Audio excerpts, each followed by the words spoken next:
اللهم صل على سيدنا محمد اللهم صل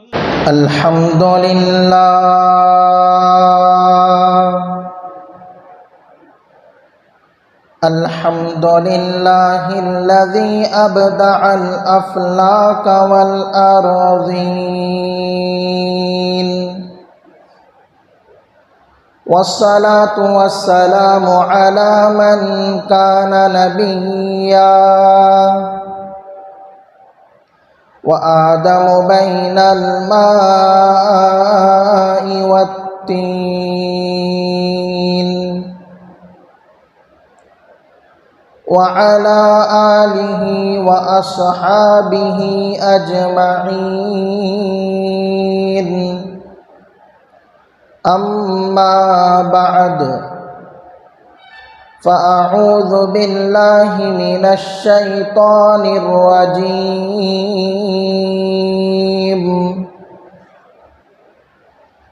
بسم الله الرحمن الرحيم.